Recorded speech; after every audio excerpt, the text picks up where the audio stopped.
Yeah, there's a few things you talked about, and there were three things I wrote down. You talked about closing, and it shouldn't be like, what's it going to take to get you in this software today? Stupid.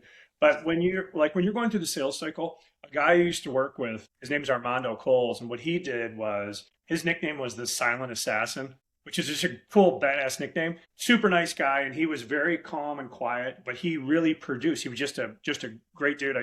He still is a great dude, obviously. But what he did was he put together like a transition timeline, right?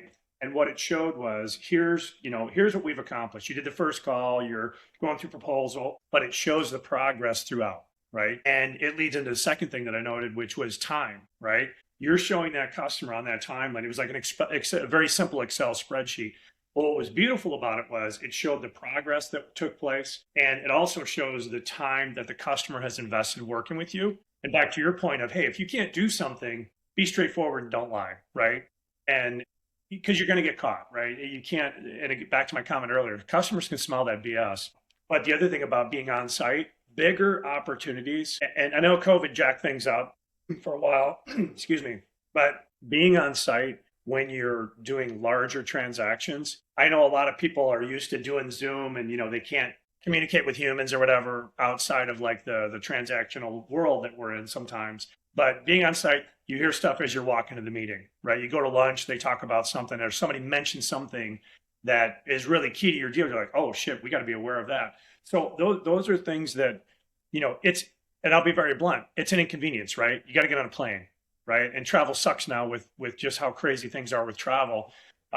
But being on site is really, really key, especially with the bigger deals. And, and I think you mentioned this too, Art, you have your internal executive sponsor with you, right? Whether it's your VP or your SVP or your president or whoever, because the customer, especially in the larger transactions, they expect that. And I know a lot of younger sales execs seem to think, oh, well, geez, they're going to be, they're going to be judging me, or they think I can't do it. It's the opposite. You want them in the boat rowing with you, right? Because then they are invested in that deal. And the customers expect it, right? I mean, because they want to have that not only the one throat to choke, meaning you, but if there's an issue and something needs to go up to the higher level executive, they have that channel. So those are a few things that I noted as you were talking. And back to that comment about the references with the client to client, you have to let those customers talk one-on-one, because if you're involved or you're on that call, they just think there's something that you're hiding, right? I agree with you 100%. Yeah. Yeah. And one other thing, Art, just with your career, you've been doing it for 33 years and you're obviously tenured in it. If you could go back to when you were like a 22-year-old buck coming out of school, right, and didn't know anything in the grand scheme of the business world / sales world, what advice would you give to yourself coming into it, knowing what you know now? And, because I know for me, there's a lot of things I would have told myself. But what would you tell yourself as a younger sales exec coming up, kind of learning the ropes, things you know now? What are some of the things you would tell yourself that you would love to know back then? Buy 10,000 Bitcoin. Okay. That'd be the first thing. Google too. Yeah.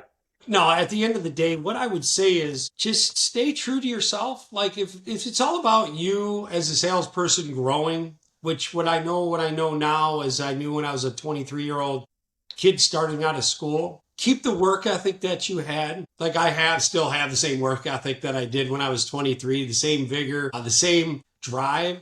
But I would say learn technology better. Maybe take a few more classes in clinical terminology, because I work a lot with hospitals for the last 33 years. And it's always nice to be able to assimilate their language, because I don't know it. I won't.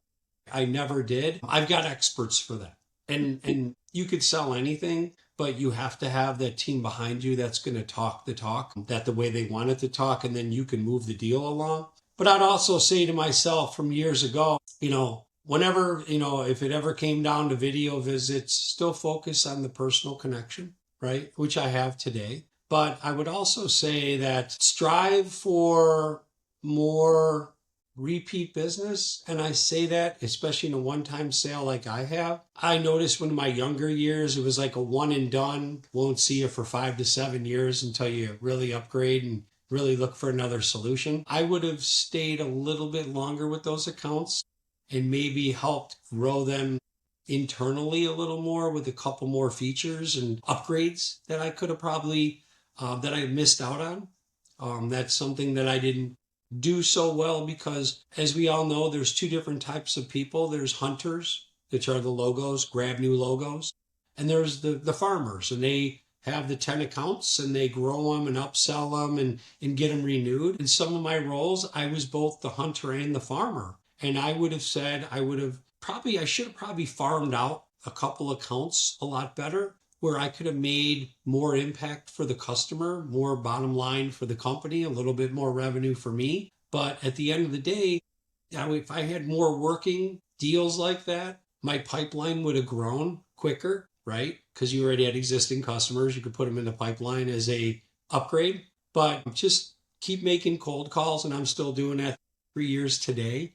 But I use LinkedIn a lot more for cold calling, and I do make phone calls. So, Rob, are you going to ask something? No, but I love what you're saying though about the farmer and the hunter thing, because what a lot of people don't realize is, and I'd love to get your take on this, because what I get is you're proficient at both. My sense is from talking to you that you much prefer the hunting than the farming. And that's an important distinction, because if something's more draining than it is energizing, you're not going to do it. Um, See, here's what I'll assimilate it to this. Sales is a numbers game, right? It's Yep. a numbers game. You got to make a lot of phone calls, a lot of emails just to get that one meeting. And I still do it. And I got a meeting this weekend on a Sunday afternoon. I was pinging this guy on LinkedIn, connected with him. Don't know if you guys are doing this, but we're doing this at X Medical Center. Don't know if you'd have interest. He goes, yeah, I'd like to see what you guys have. Okay. We set up a meeting on this morning. I got up early, sent him a team's invite for this Thursday. So I always assimilate it to this. It'd be like when you're a young buck, 21 years old, or a young lady, you can get into the bar finally, right? And you're exposed to all these adults that are 21 that you never went to school with. Or so it's like you're sitting there and you're trying to ask these girls to dance from a guy's perspective. Will you dance with me? No. Will you dance with me? No. Will you dance with me? No. Yeah, she'll dance with me. It's a numbers game. So you have to make that same approach. You have to have that same like motivation, like, all right, she turned me down, that's okay. All right, oh, she turned me down too, that's okay. Maybe go to the bathroom, check my hair, maybe something's not right, I don't know. But then you come back and you're like, all right, I got the girl I'm dancing with, having a great time, made a great night with it. Sales is very similar for that. Nate and Rob, you brought it up earlier. I jump in the foxhole, and that's what I call it. Like you're in a war, it's guerrilla warfare. We're out there, man, we're together. There's my chief growth officer and he jumps in the foxhole with me. I jump in with the young reps, right? And we do what you just said, Nate. I don't sit there with my arms crossed and I shut up. I let my team do what they do best. They got us in there, right? They're the person that has that relationship. I let them work it. And then when I see things like their leadership team may say something, I'll chime in. If he gives an answer, I'll say, well, hold on. When you said that, can you explain what you were looking for? I always play the dumbest person in the room, because if I'm the smartest person in the room, then the room's really dumb. So I play what do you mean by that? Can you explain that? Because when you ask a lot of questions, discovery is the key, everyone. Don't get up, show up, and throw up. Do not put up 25 PowerPoint slides because you have one of these and two of these. Listen, ask questions, qualify, and know your PowerPoint deck inside and out. Because if Rob says to me, well, Art, how do you guys do this? Because you brought that up earlier, and that's one of our problems we're having here. In your mind, you're going slide 5, pull up slide 5, and don't PowerPoint him to death because Rob's seen, so is Nate seen 500,000 PowerPoints. Show them exactly what pertains to them. Rob, this is how we address that issue. You brought it up. This is exactly how it works. Any other questions? Great. You also brought this up, Rob. That's slide 14. Let me pull it up here. There it is, Rob. This is how we can address that. He may only have 2, 3 things that he brought up. That's what you focus on. Yep. Because if you do not listen to them and you show up and throw up, they're going to go, oh, that's great. Yeah, well, no, it's great meeting you. Have a great time. You have a better chance of seeing God than getting another meeting with them. It's not going to that you just didn't listen to them. You have to listen. You have to ask questions. You have to be engaged. And finally, Nate, about your friend that did that, he was a silent assassin, right? I use the reversal method because he laid it out in a timeline, which is great, okay? And he had dates like we've been doing this for 60 days and we've been doing this because you want to show the client you've been engaged in this long too. So there's a lot of time on your end that you've put into this, which is important. I use it the reversal method. Let's say today, Nate, today's the first day of implementation. How did we get here? What meetings needed to take place in order for us to get here? This meeting here is number one. So what happens after this? Okay, you're going to meet with your boss. How long does that take? A week, 2 weeks? Let's say a month. And then what happens after that? Oh, then it goes to committee. Okay, they meet when? Every Thursday of every second week of the month? Okay, we're looking at, okay, that's maybe 3 months out. Then what happens? Okay, and then contracting. This way, in my mind, I already have them as a prospect. I'm going to move along in the pipeline. I have a very good idea of when their close date may be. And that way I can properly forecast, give or take a few weeks or a month, which is really hard to do in healthcare sales, but in the large enterprise deals. But you're within that couple week or a month buffer, and your accuracy is a lot greater, and your leadership team and the board will be appreciative of your efforts. It's a good point you bring up, Art, and I know I took a note on it. With respect to the timeline, you got to do what you're comfortable with, right? And a lot of times, like when newer sales execs go from like, I guess, a junior rep to more strategic sales and deals, you may be trained on a certain thing, but if it in your gut just doesn't feel right, as long as you're closing your business, who cares when it comes down to that, right? But that's a good point you bring up, because you got to do what you're comfortable with and you got to make it work for you, right? Now you have to have, as long as you're closing deals, nothing matters, right? A sales VP I had years ago said, when you're selling, everything's funny, which is true, right? Because if you ain't selling, things ain't funny. But you got to do what you're comfortable with. And one other point that you had made was, and this is something that the three of us know, but the Columbo TV show, right? He was a LAPD investigator or whatever, detective. He'd always go in and ask questions. And he'd be like, oh, one more question, like as he's walking out, because there was something that he really wanted to know. And if the person didn't tell him, he'd always ask one more question. But the point being, if you ask good questions, that customer's going to tell you how to sell to them, right? I mean, because like you said, it doesn't matter. When you go in with a PowerPoint, I would joke when I'd go into a meeting. One of the slide decks we had was like, I don't know, 28, 30 slides, whatever it was. I'd start out the meeting like, hey, thank you for taking time to meet with me today. Looking forward to our discussion. And I would say, just strap yourselves in, because I've got 30 slides to go through today. And I'm going to go through every one of them in detail. And I would stop and I would just look at them. And they'd be like, please no. And then I would say, hey, I'm just kidding. And exactly what you said, Art. I would say, look, there's I'm going to send you the deck after our meeting. There might be a few things I'll point out during our discussion. And like you said, slide 5, here's what you wanted to talk about here. And then, slide 16, this is what we're going to reference. Those are really important things to know, because inevitably when marketing or sales enablement trains new sales execs, they're like, here's what we go through. We've been in business since blah, blah, blah. Here's our NASCAR slide with all the logos. This is our mission statement. By the time you get to that mission statement, people are like, shit, they're looking at their phone. Oh, geez, I gotta call in 40 minutes. All right, hurry it up, Art. They're checked out, right? You can't do that.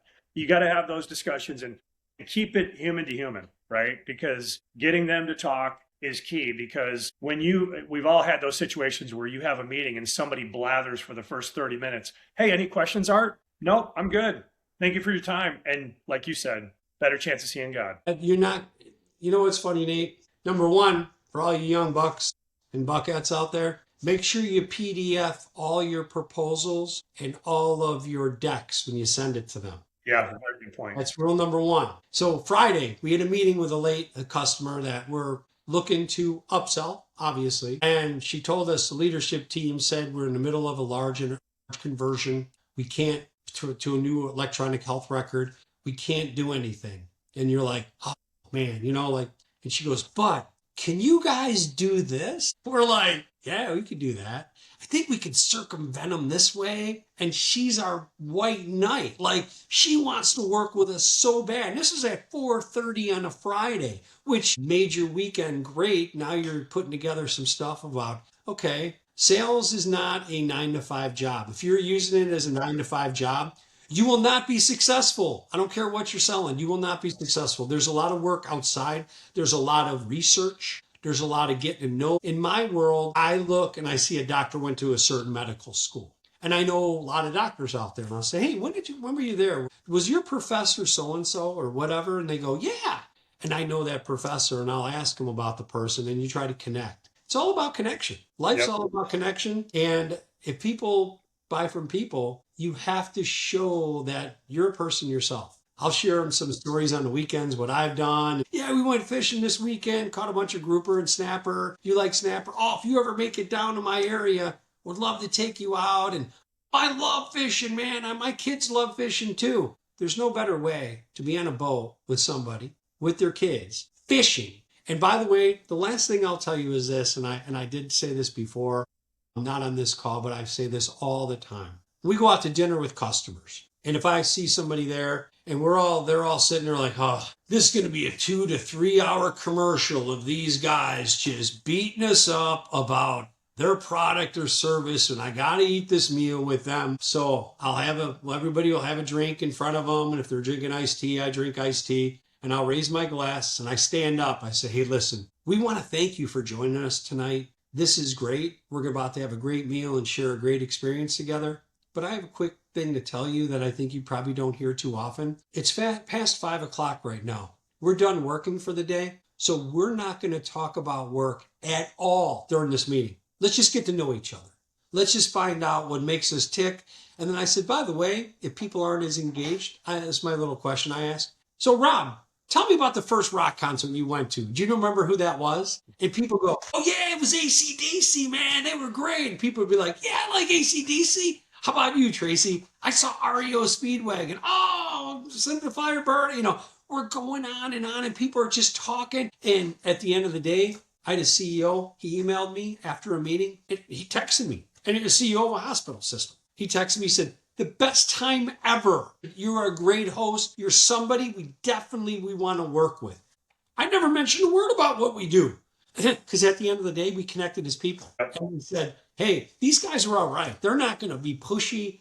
They're funny. They were great to work with. We had an awesome dinner. People buy from people. That's the last thing that I'll say about this, because we all know it's true. We have 100 years of sales experience on this call. What's driven us all to be able to be on this call? We've all connected with people. Exactly. Yeah, and one last question I have for you, Art. So from, everything in your career, is there anything you do differently? If you could go back to that 22, 23-year-old Art, like, is there something you would have changed, or maybe a different path you would have taken, or just something, if you could go back? I don't want to say regrets because I don't like to use that word, but anything you'd like to have done differently? Well, I would have stayed in sales. That was my calling, right? Started out in college, started a business, got into sales. I poured 4 years of concrete during college. I knew I didn't want to do that the rest of my life. I could wear a suit and a tie, talk to professional folks. I would say I would want to be, when I was younger, I would have went and I would have studied my craft a little more and had mentors, a lot more mentors. I had a great mentor starting out, and he was phenomenal. Just the best sales guy I've ever seen in my life. To this day, still is somebody I look up to. But you need a mentor. You need somebody that's going to guide you. I had the one. I wish I would have probably had 3 or 4 more along the way at different industries to show me the ropes within that industry, because in the industry I'm in now, I'm the mentor, which is great. I've got young bucks coming out of college and they hear me on calls and they go, I worked for a very big company before, and I was an individual contributor. I was the #1 rep in the world for the company. And they were like, I've listened to you on calls, and I listen to all these other 60 people. And they go, you get it. You understand. People love talking to you on the phone. And I'm like, you know what? As long as you're a human and you can connect with people and you see a common interest and something you can work on together, people like that. People will enjoy that. But my thing I would tell, if I told myself years ago what I would do a lot more reading into my industry. There's more information now. When I started, there was no internet, no LinkedIn, no social media, none of that. Use that to your advantage. I'm using it now, and I'm in my 50s.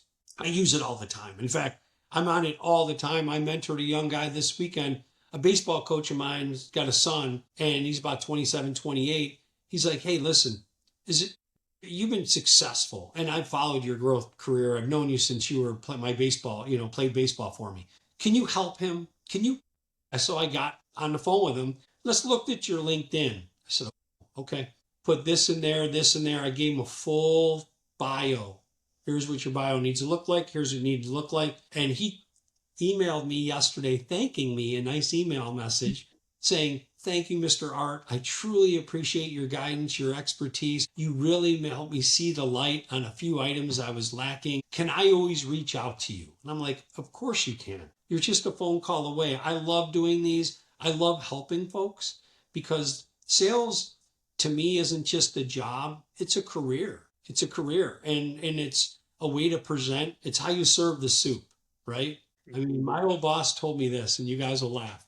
If a guy comes up to you wearing a tuxedo with a white cloth over his arm, with a bone china bowl full of soup with sterling silver spoon, sets it next to you. Then another guy with jeans, t-shirt ripped, kind of dirty, has like a plastic bowl with a plastic spoon, and he lays it down to you kind of sloppily. Perception's everything. In your mind, you think that soup the first guy delivered is going to taste the best, but it's really not. So it's how you serve the soup. You gotta serve it the right way to folks, because if you don't, doesn't matter how polished you look or how great you are, you have to get buy-in. You know, buyers are liars sometimes. They'll tell you because they know they've been doing this for years. They know what gets the salesperson all excited. But if you're smart and you could see their trap, you can come up with some questions to kind of see if that trap's real or not. And it's taken years. I've sat across the desk probably 5,000 to 10,000 people in my career. But at the end of the day, people will buy from you if you're genuine, if your product can help them and you solve a problem. Yeah, for sure. You know, when you have something, Art, I made a note of this. My buddy Big Dave says this about me. He's like, Nate, he goes, I know why you were so successful in sales. And I'm like, why is that, Big Dave? He goes, you have little boy excitement. You have little boy enthusiasm.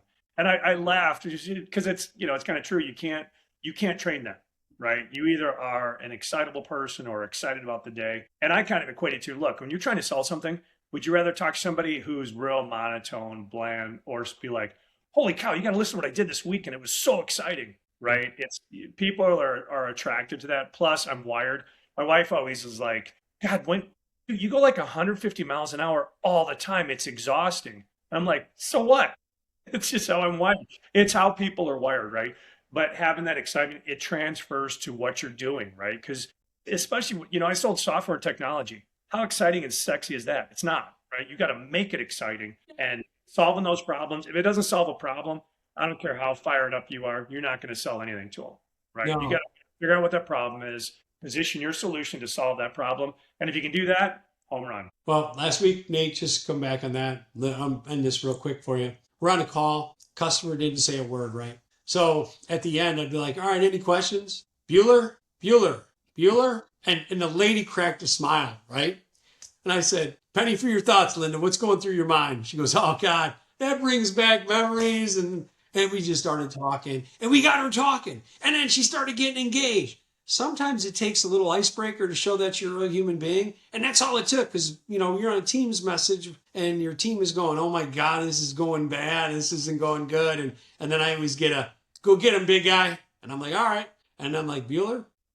Anybody? Bueller? And then she cracked up. And at the end of the day, we got a next meeting. That's all that counts because all you're trying to do, everybody. And by the way, the last thing I'll add is this. Don't think that you're going to make a cold call and get a sale. Remember this. When you're making a cold call, all of your selling is the appointment. It's all you're looking for. You're not going to sell your product or service on a cold call. You're selling them to go, wait, what do you have? Listen, I don't have enough time to really go through it because we're on the phone. Do you have time next week? Are you in front of your computer? Yeah. Can you take a look at next Tuesday or Wednesday, what it looks like? Yeah, I got Wednesday at 3. I don't care if you have a meeting or not. Cancel that meeting unless it's with another customer, okay? If it's an internal meeting, move that meeting. Yeah, I got 3 open also. Is there anything in particular you want to talk about when we meet? Well, yeah, I'm interested in this, and this. You said it earlier. They just gave you the blueprint of how that meeting should go. Exactly. That's it. Just because you have all these cool things in these corporate companies, like they get you in these rah-rah rooms for a week and they brainwash you and you're the best. And you go out there and blah, blah, blah, blah. People go, yeah, I've heard this before. Be unique. Ask the right questions. Ask the questions that nobody else in the room has the gall to ask, because at the end of the day, you're trying to figure out where they're at in the process, right? You're trying to figure out, have you done your research on this? Have you looked at 5 companies before me? Where are you guys at? What do you know about this? And it's all about conversations. It's all about, I never pull up a PowerPoint on the first meeting. I just always say, I don't know if we're a fit. So, I don't know. I really don't. As much as I'd like to say we're the greatest company there ever was or will be, I don't know. So can you kind of answer a few questions for me? And then they're open. Yep. And then, what do you guys do exactly? Well, the 2 things you just had a problem with. Here's how we can solve those problems. That's it. Do not go above that because they're going to go, we're paying for stuff we're really never going to use or need. Address their need, and then land and expand. Once you're in there, now you can show them all the cool stuff that you can do later on, and they'll say, hey, we're already working with a company, and these guys do this, this, and this. Now you just did the farmer. You were the farmer. You just cultivated that, and now you just grew your sale. Yep. Awesome. Art, thank you so much, man. I really appreciate you making time for this. We know you're super busy. You got a lot of deals you're working, and really appreciate you making time to talk with Rob and I today. This was a good discussion, and I know there's a lot of pearls I got out of it. And I think for some of the folks out there that, are looking to go from maybe a business development role or a junior sales exec role to a strategic account executive role, there's a lot of pearls we got from you today that will help people in that situation. So thanks so much for your time, man. Really appreciate you making time for us today. Rob and Nate, thanks for having me. If you guys, this is going to take off for you guys. You guys are able to do this and provide education for the BDs that are wanting to get into sales. These 2 guys right here have done it before at a very high level. Excellent professionals. I was honored to be on. So thank you very much for having me. Thank you, Eric. Oh, yeah, we appreciate that so much. A couple things I want to point out, as we close here. I hope everybody watching, and when you're rewatching, because I would definitely encourage you to do that, I want you to notice that Art doesn't come across as a sales guy. He comes across as somebody who is genuinely interested in people and genuinely interested in getting conversations going. And he talked about listening. That is so huge. Most salespeople I know believe they are being paid to speak, which is an unfortunate issue. If you believe you're being paid to listen, you're going to make more money. And Art, wow, what a wonderful example of that. So thank you. And so encourage you, if you like what you heard today, definitely tune in, check out our other podcasts. We've got a few of them that are online now. There will be more people we're going to talk to, more lessons to learn from. Hit that like and subscribe button. It's absolutely free. Stay in touch. And if there's a question you want us to ask one of these folks, let us know that too. Thank you for tuning in, and until next time.